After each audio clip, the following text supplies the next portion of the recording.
Hi and welcome to my video on log function. Find domain, range, asymptote, and base, part 2. This video is designed as a review to see if you can comprehend or understand the relationship between the log function and the exponential function. Here we go. Number 1. The inverse of an exponential function is a log function. The inverse of a log function is an exponential function. So the inverse of an exponential is log, inverse of a log is exponential. They're reflections of each other in the line y equals x. The domain of f of x is the range of the inverse. F of x, f to the negative 1, that's the inverse. The domain is the range. And note, the domain is always the x values, and the range is always the y values. Keep that in mind. Number 4, f of x is an exponential function. That means f to the negative 1 of x is a log function. So if an exponential function has x, set of all x's such that x belongs to the reals, then the domain of the exponential is the range of the log. So that means x is y's belongs to the reals. If the range, which is the y values, is y is greater than 3, where y belongs to the reals, so the range is the domain. So the domain is the x values, so it's x greater than 3, where x belongs to the reals. And the exponential function has an asymptote of a horizontal line y equals 3, so a log function has an asymptote of a vertical line x equals 3. Number 5, f of x equals the log of x and negative x plus 4 to the base 6. Then if that's the log function, then f to the negative 1 of x is the inverse of a log is an exponential. And let's state each of the domain of f of x. This is the f of x. The f of x is a log. That means that negative x plus 4 has to be greater than 0. Negative x is greater than negative 4. Divide by negative 1. And we have x is less than, divided by negative 1, x is less than 4. So the domain for the log is the set of all x such that x is less than 4. X belongs to the reals. So if that's the domain of the log function, so that's the range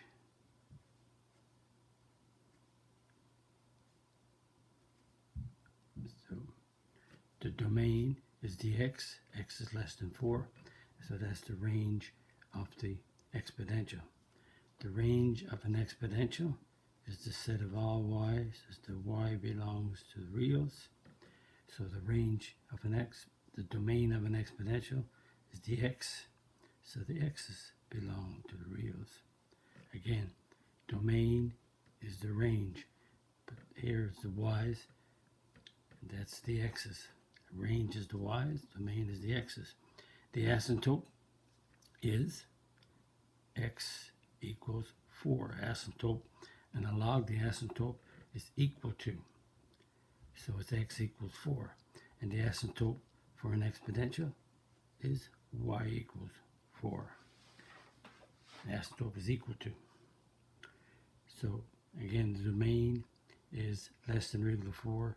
So the asymptote is x equals 4. And right here, the range is y is less than 4. So the asymptote is y equals 4. The asymptote of an exponential, has a horizontal. An exponential function has a horizontal asymptote. And the asymptote, this is an exponential function, it's a growth curve, and the asymptote is right there. So the asymptote is y equals 2.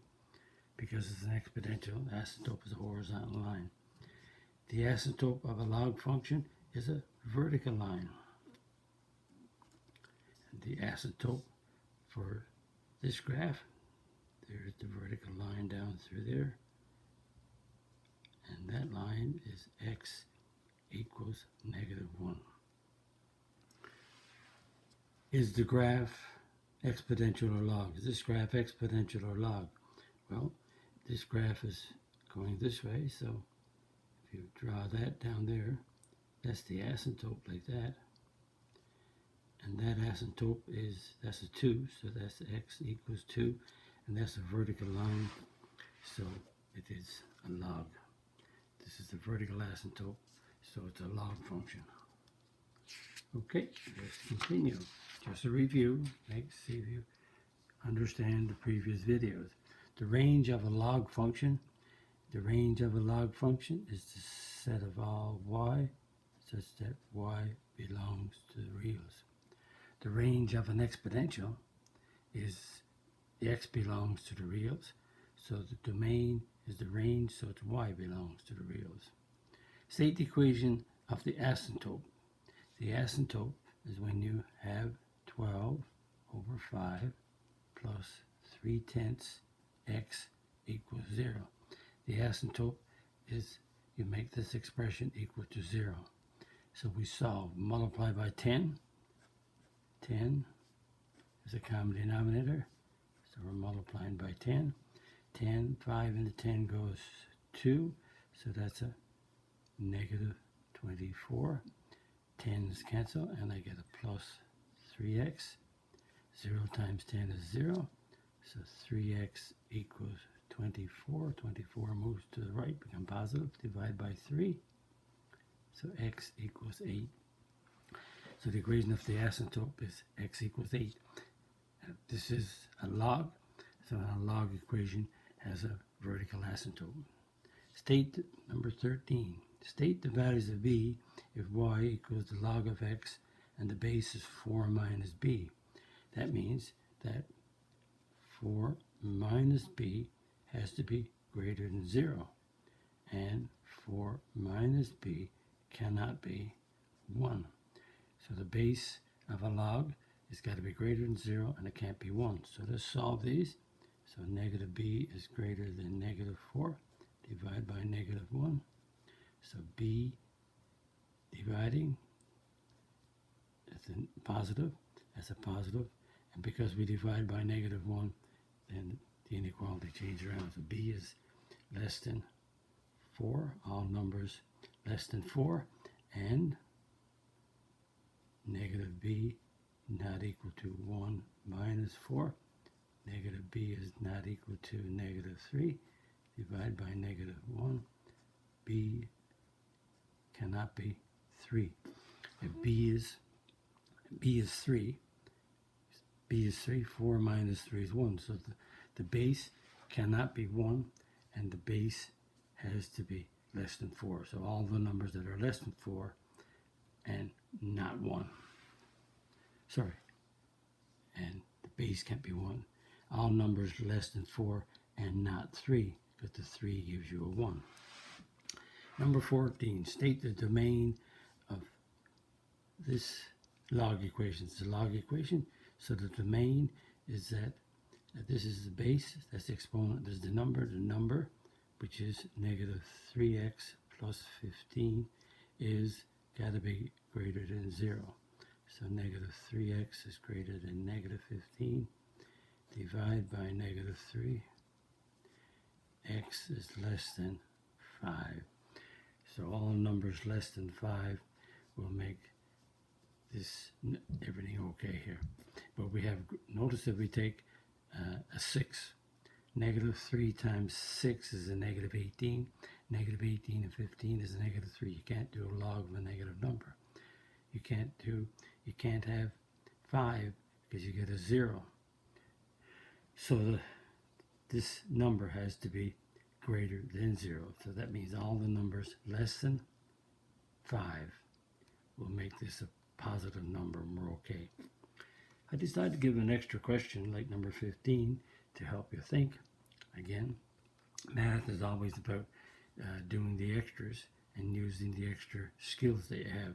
State the domain of this log equation. And this is the log equation. The x is here, so that means that x squared minus 4. So this is the base, its exponent is the number, so the number has to be greater than 0. Very similar to this one, but I decided to add a little bit more. So this one right here, we said greater than 0, we solved it, we had no problem, but now we have a quadratic. So how do we do this? Well, there's a unit on solving inequalities, and linear inequalities and quadratic inequalities. So this is a quadratic, so one way to do it is to factor the quadratic. So x squared is x and x, factors of 4. Notice there's no middle term 0, so that's a 2 and a 2 plus minus. That's the factorization of the x different, that's the difference of two squares. So it's x plus 2, x minus 2. Now, we have a number line, and right here we have, if we let x plus 2 equals 0, x is minus 2. If we let x minus 2 equals 0, we have x is 2. So we have a negative 2 and a 2 on the number line. So because it's a square, because we have an inequality on the quadratic, then we have to take some numbers to the right of 2. Let's take a 3. We have to take a number between negative 2 and 2, which is a 0. A number to the left of negative 2 is a negative 3.